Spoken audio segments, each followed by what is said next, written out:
Si un être humain se plaint de la personne, c'est bon. Moi, il dit que c'est quand même bon. Parce qu'on peut réfléchir chez nous pour dire Dieu. Yeah. Il faut toucher le cœur de papa de l'autre là pour qu'il lui pardonne. Et que vraiment, il ne se plaint plus de lui. Et que vraiment, tu touches aussi le cœur de l'enfant là pour que sa vie change. On peut plaider auprès de Dieu. Hein? Mais si Dieu se plaint de toi, on va aller plaider auprès de qui? Répondez-moi. Voilà la plus grande malédiction. Vous ne comprenez pas. Quand Dieu établit une communication qui se plaint de toi, parce que tu n'écoutes pas, parce que tu n'obéis pas, parce que tu ne fais pas ce qu'il dit, c'est fini pour toi. Tant qu'il ne te répand pas de cette attitude. Heureusement qu'il a mis la part de la repentance qui est là. Pour revenir vers lui, un cœur sincère, il dit, dans Lamentation chapitre 3, chapitre 1, c'est bonté de ce pardon. C'est miséricorde de ce pardon d'elle. Elle se révèle chaque matin. Grande est sa fidélité. Écoute très bien. Chaque matin, il dit sa alliance. Il dit sa alliance. Il renouvelle l'alliance avec l'Éternel. Pour qu'il soit bon avec toi. C'est à cause de ça. C'est à cause de ça. Il nous aime vraiment.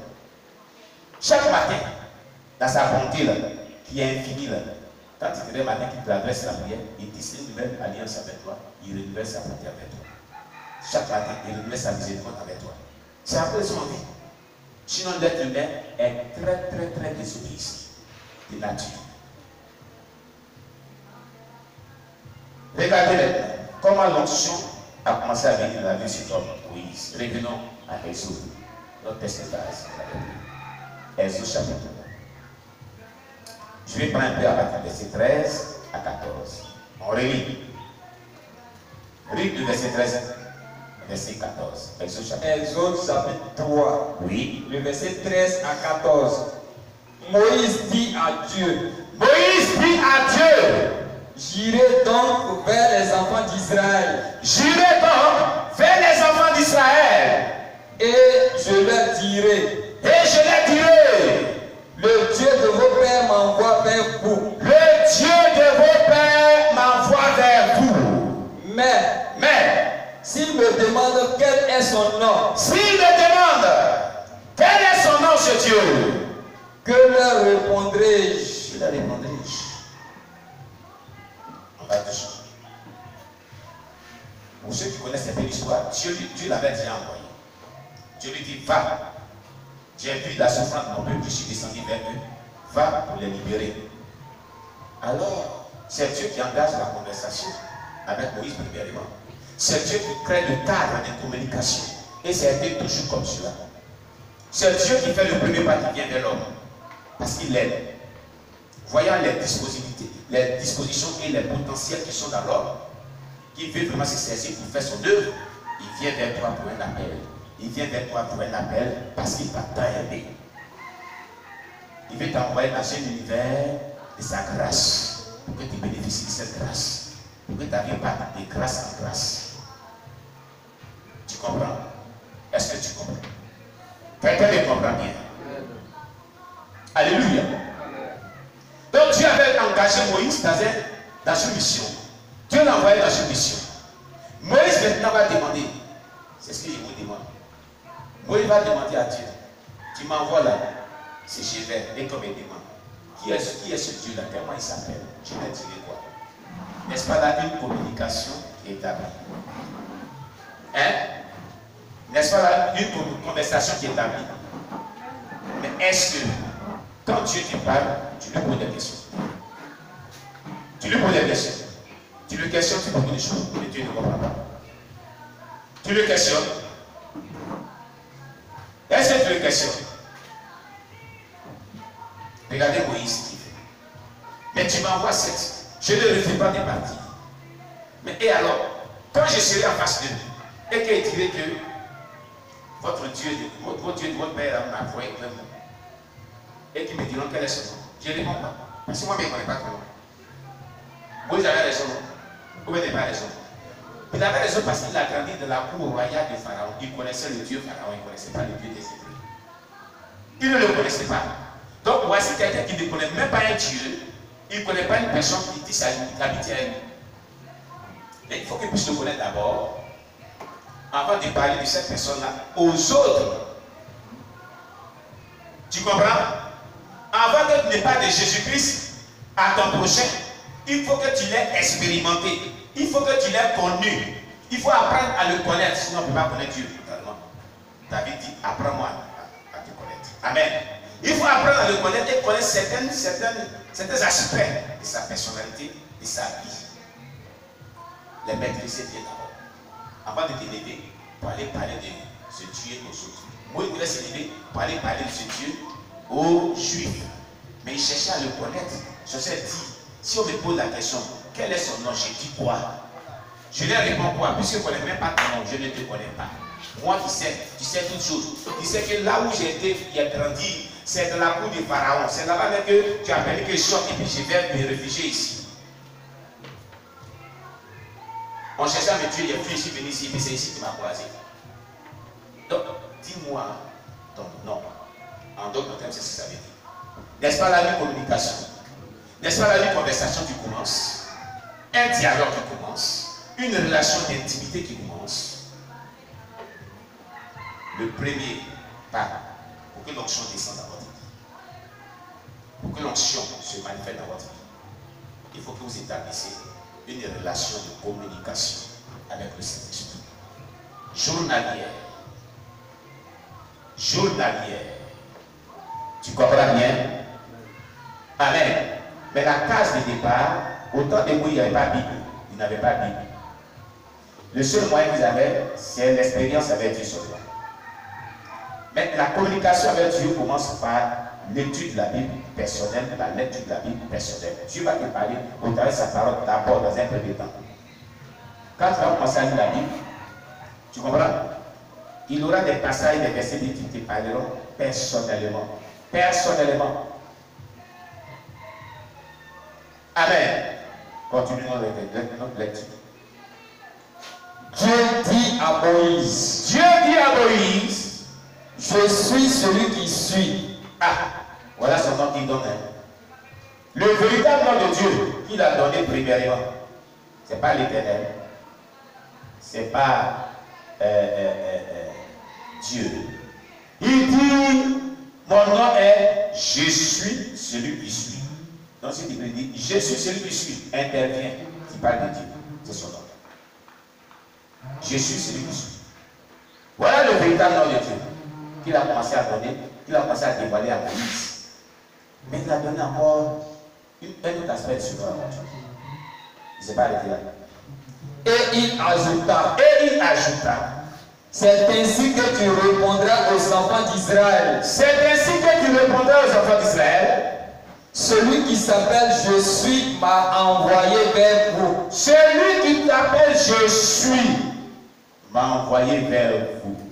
Le nom de l'Éternel, c'est Je suis. Ou Je suis celui qui suis.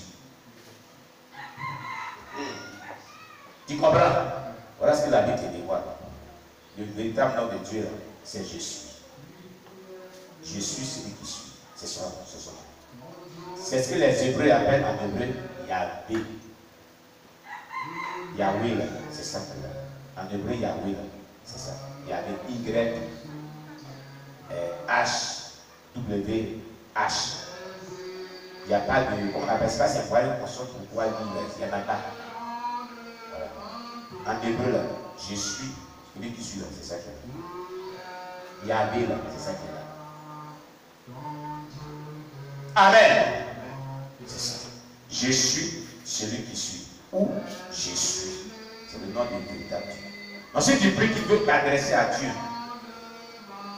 Oh, je suis celui qui suis. Toi qui t'appelles je suis celui qui suis. Toi qui t'appelles je suis. C'est toi que j'implore. J'implore ta grâce ce matin.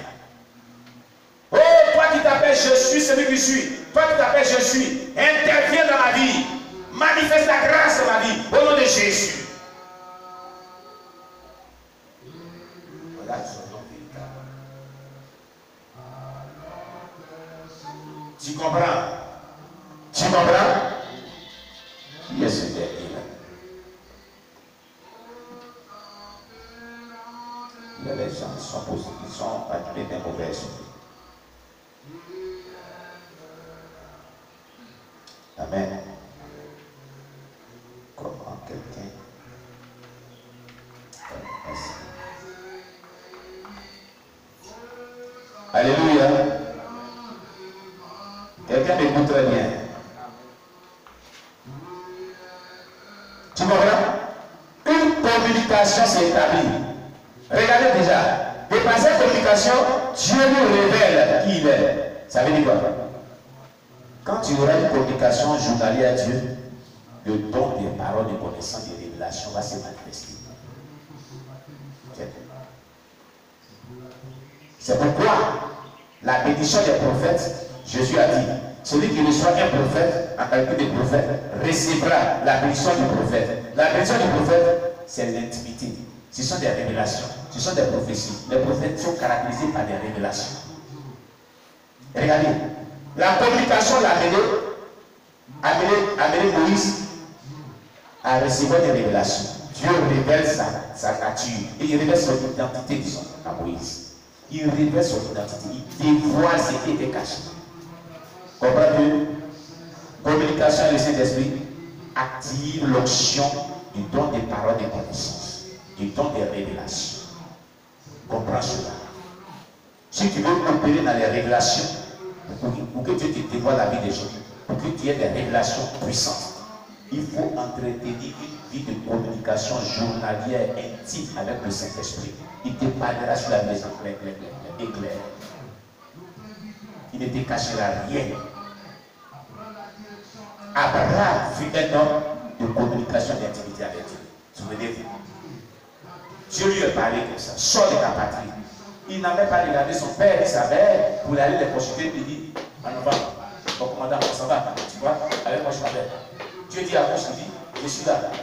À droite, il dit, je suis là. Bâtis-moi l'hôtel, c'est qui bâtit. Tu as fini, va là-bas. Tu m'avais. Sans discuter avec Dieu, sans murmurer. Tout ce que Dieu lui disait, il s'y mettait à faire. Et il posait des questions à Dieu, il parlait à Dieu. Lui aussi, il a entretenu une relation de communion avec Dieu, communication avec Dieu. Un jour, Dieu partait à Sodome et Gomorrhe. Après. Et puis, ceux qui développent cette vie de communication avec le Saint-Esprit, écoutez très bien. Ils ont le don de discernement de l'esprit. Dieu les accorde ce don. Le secret pour manifester le don de discernement de l'esprit provient aussi de la communication du Saint-Esprit. Abraham l'a manifesté. Écoutez, Abraham l'a manifesté. Un jour, Abraham est assis sur sa tente. Il voit 3 personnes passer. Il court. Il s'est conseillé. Ne dépassez pas votre serviteur. Il dit, rentrez chez moi. Vous allez prendre un choix. Je vous ai ouvert. Il y a des gens qui passent là tout de suite. Est-ce qu'il les interpelle? Il a eu le discernement que ces 3 personnes qui passent là sont les envoyés de Dieu. Parmi les 3 personnes, l'Éternel est là. Va! Il faut qu'il rentre sur toi. Il a discerné de l'autre. Pourquoi? Parce qu'il avait l'habitude d'avoir une communication avec le Saint-Esprit. Le secret de manifester, pour manifester le don de paroles de connaissance, des révélations et de discernement des esprits, écoute-moi très bien, c'est avoir une vie de communication intime, journalière avec le Saint-Esprit. Ils sont rentrés sous son toit. Il dit vite, un veau, gras, gâteau, bien pétri, crème, tout. Sarah, prépare-moi ça. La nécessité, quand tu le vois, ils ont fini de faire ce festin. Et les gens mangeaient avec le gâteau crème. Et il y a un homme de Dieu qui s'est tellement manipulé les gens dans l'escroquerie qu'il a pris ce test-là et il en a fait escroquerie pour escroquer les gens d'une manière notoire. Et regardez comment il dit, quand tu vas envoyer des dons et des offrandes qui sont à la hauteur d'un gâteau crémé comme celui d'Abraham à l'Éternel, et quand vraiment l'Éternel mangeait c'est crémeux. C'est là la bénédiction de la sortie là. Regardez comment les gens manipulent les gens. Les prospérités là, c'est ce qui prend pour escroquer les gens. Ils disent que dans ce test, que le gâteau crémé, quand quelque chose crémé, c'est tout. Et c'est parce que Dieu, c'était depuis Dieu mangeait. C'est tout une notion de prophétie était descendue. Et puis la petite ici, Sarah, il y a des choses pareilles. Quelle mauvaise interprétation. Alléluia.